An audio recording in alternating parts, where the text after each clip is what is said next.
আসসালামু আলাইকুম। MR solution থেকে নতুন আরেকটি ভিডিওতে আপনাদের সবাইকে স্বাগতম। আজকে যেই মোবাইলটা আমার হাতে দেখতেছেন, এই মোবাইলটার মডেল হচ্ছে ভিভো Y21। এটা নিউ সিকিউরিটির একটা ফোন। তো একজন টেকনিশিয়ান ভাই এটাকে ফ্লাশ করে ডাউনগ্রেড করতে গিয়েছেন এবং তারপরে মূলত ফোনটা ডেট হয়। তো আমি এখন এখানে দেখাচ্ছি ফোনের যে র্যামটা 4 GB র্যাম এবং স্টোরেজ হচ্ছে 64 GB।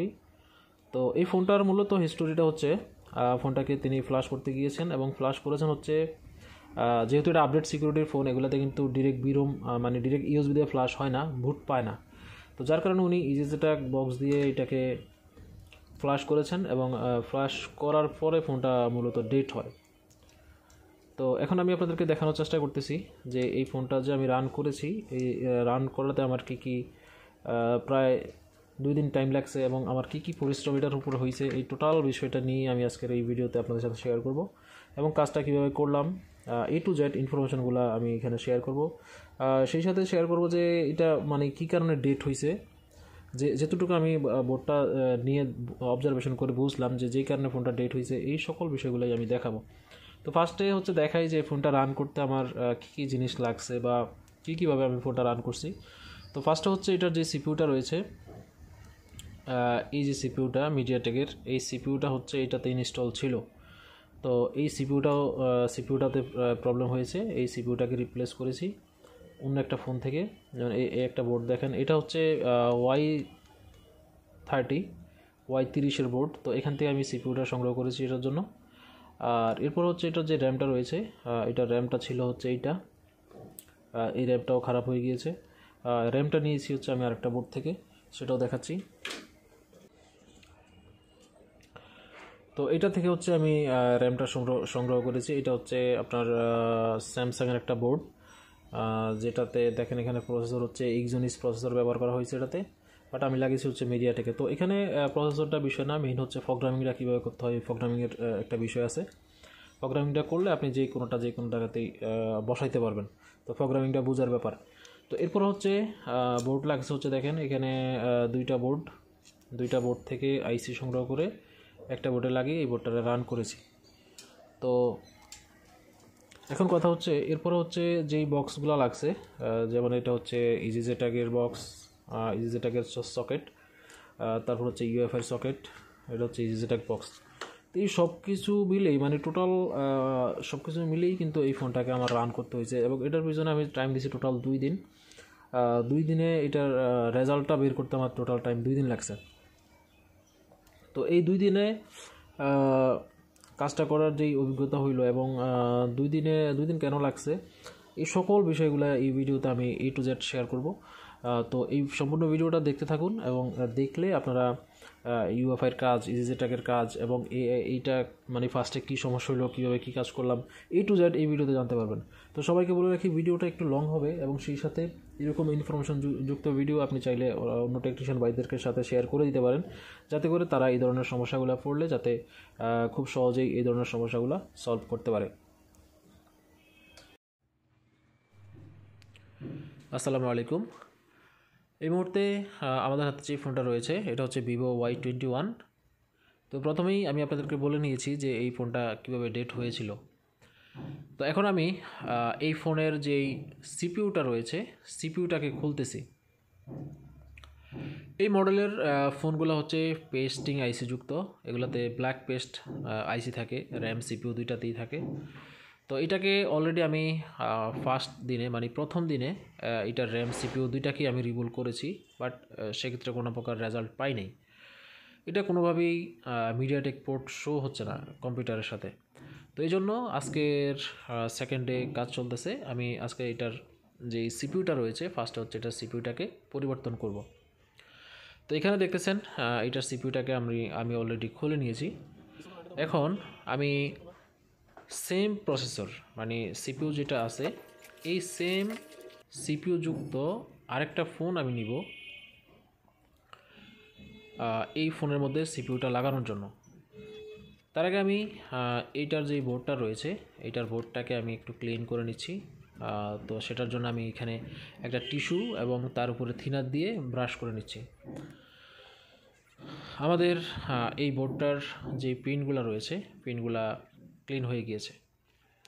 এখন এখানে দেখতেছেন আমি এখন যেই প্রসেসরটা খুলতেছি এটা হচ্ছে অন্য আরেকটা ফোন থেকে ফোন, এটার মডেল হচ্ছে Y30। তো এটার যেই প্রসেসরটা এই প্রসেসর এবং আমার আগের যেই প্রসেসর দুইটাই হচ্ছে সেম প্রসেসর, সেম ভার্সনের। এবং এখানে প্রসেসরগুলো লাগানোর ক্ষেত্রে আপনারা একটা জিনিস খেয়াল রাখবেন, সেটা হচ্ছে প্রসেসরের কিন্তু একটা ভার্সন আছে, যেমন এটার ভার্সনটা হচ্ছে সিবি। তো আমি স্ক্রিনে একটা পিকচার দিয়ে দিব যাতে করে আপনারা এই জিনিসটা বুঝতে পারেন। তো সেম প্রসেসর যখন লাগাবেন একটা ফোন থেকে যখন আরেকটা ফোনে প্রসেসর লাগাবেন তখন দেখবেন যে প্রসেসরের ভার্সনটা ঠিক আছে কিনা। সেম ভার্সনটা লাগাইলে প্রসেসরটা 100% কাজ করবে। তো এখন আমি এটার প্রসেসরটাকে রিমুভ করে নিয়েছি। এখন এইটার যে প্রসেসরটা রয়েছে সেটাকে রিবুল করব। তো রিবুল করার জন্য এই মুহূর্তে যেই স্টেনসিলটা আমি ব্যবহার করতেছি এটা হচ্ছে ইউনিভার্সাল স্টেনসিল, যেটাকে আমরা সংক্ষিপ্তভাবে মাস্টার প্লেট বলে থাকি, বা যারা সার্ভিসিংয়ের কাজ করেন বা তারা সবাই এটাকে সাধারণত মাস্টার প্লেটই বলেন। তো এই মাস্টার প্লেট দিয়ে আমি এটার যেই প্রসেসরটা রয়েছে সেই প্রসেসরটাকে এখন রিবুলিং করতেছি।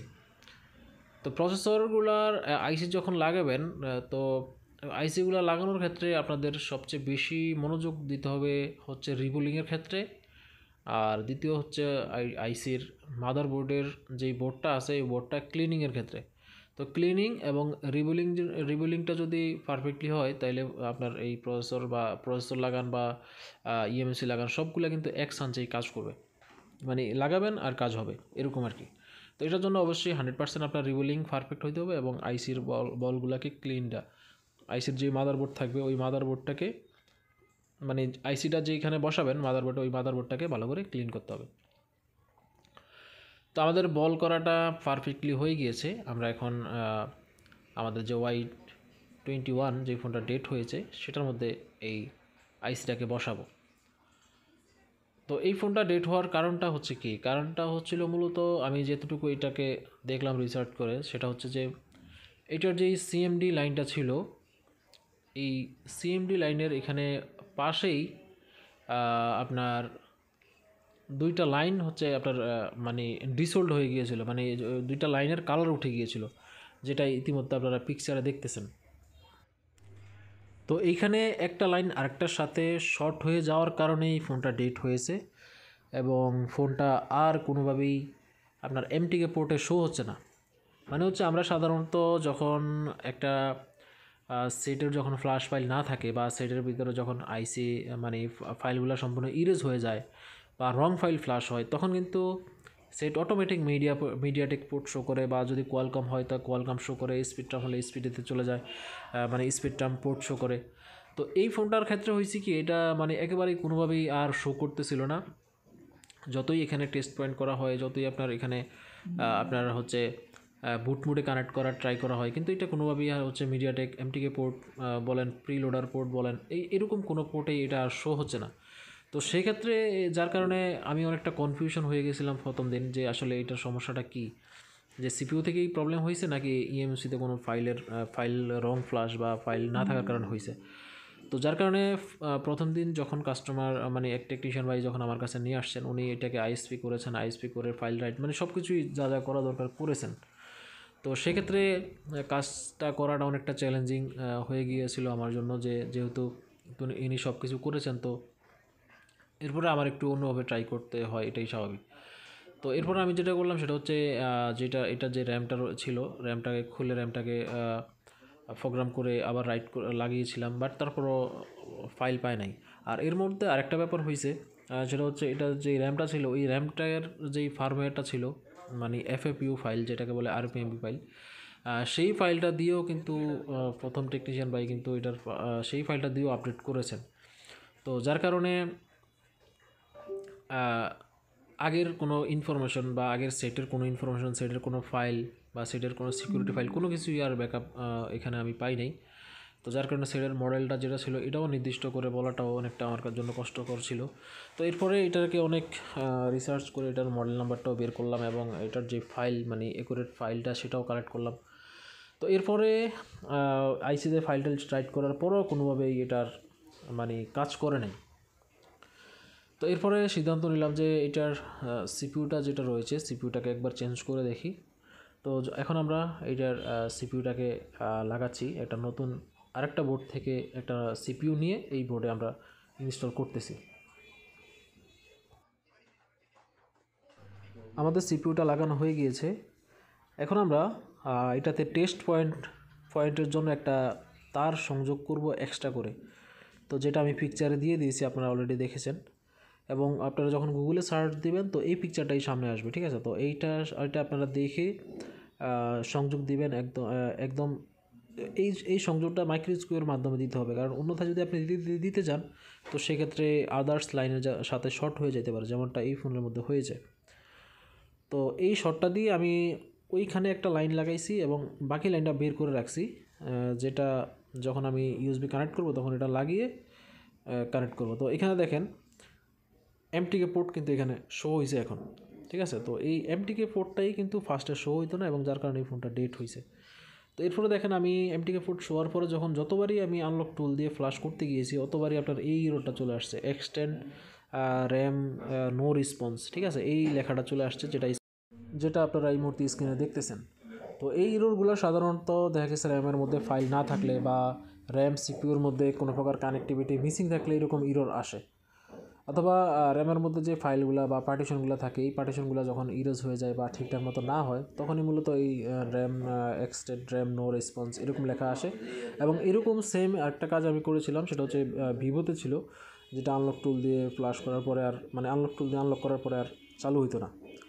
তো সেটাতে ডাম ফাইল রাইট করে দেওয়ার পরে সেটটা হয়ে গিয়েছে, যেটার ভিডিও অলরেডি আমার পেজে এবং চ্যানেলে রয়েছে, আপনারা চাইলে সেটা দেখে আসতে পারেন।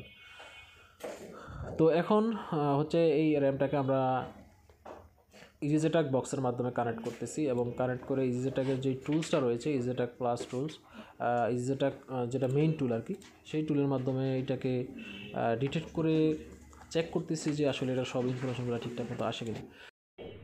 তো এখানে একটা ইরোর আসছে, যেটা হচ্ছে eMMC reason data RCB time out error. তো এই ইরোর আসলে মূলত হচ্ছে ইএমএমসি এফএফডাব্লিউ আপডেট করলেই ঠিক হয়ে যায়, বাট এটাতে আমি অনেক ট্রাই করছি আপডেট করার জন্য, ইএমএমসি এফএফইউ আপডেট হয় নাই, এবং এটাকে ইউএফআই দিয়েও ট্রাই করা হয়েছে, ইজিটেক দিয়েও ট্রাই করা হয়েছে, বাট এটা কোনো কাজ হয় নাই, আপডেট হয় নাই। তো সেক্ষেত্রে আমরা সিদ্ধান্ত নিলাম যে নতুন একটা ইএমএমসি এটাতে লাগাবো। তো নতুন একটা ইএমএমসি আমি এটাতে লাগিয়ে এটার যেই ফাইলটা ছিল ফাইলটা রাইট করেছি ডাম ফাইল, এবং রাইট করে এখন আমরা আইসিটাকে মাদারবোর্ডে ইনস্টল করতেছি। তো ইএমএমসিটাকে যখন রাইট করেছি তো এটা নিয়ে আমি আলাদা একটা ভিডিও করে রেখেছি, যেটা হচ্ছে আমার কম্পিউটার স্ক্রিন রেকর্ড দেওয়া, সেই ভিডিওটা আমি হচ্ছে এই ভিডিওটার পরেই সেই ভিডিওটা আপলোড দিব। তো যারা এই ভিডিওটা দেখতেছেন তারা অবশ্যই সেই ভিডিওটাও দেখবেন, যেখানে আমি দেখাবো যে হচ্ছে শুধুমাত্র ইএমএমসিটাকে আমি কিভাবে প্রোগ্রামিং করলাম যে এই ফোনে লাগানোর জন্য। তো সেই ভিডিওটার পুরো কমপ্লিট একটা আলাদা ভিডিও আমি আমার এই পেজে এবং হচ্ছে আমার চ্যানেলে দিয়ে দিব, তো সেখান থেকে আপনারা দেখে নিতে পারবেন। তো এখন আমরা এই আইসিটাকে বোর্ডে লাগাচ্ছি, আমাদের যেই ভিভো Y21 আছে এই বোর্ডের মধ্যে লাগাচ্ছি।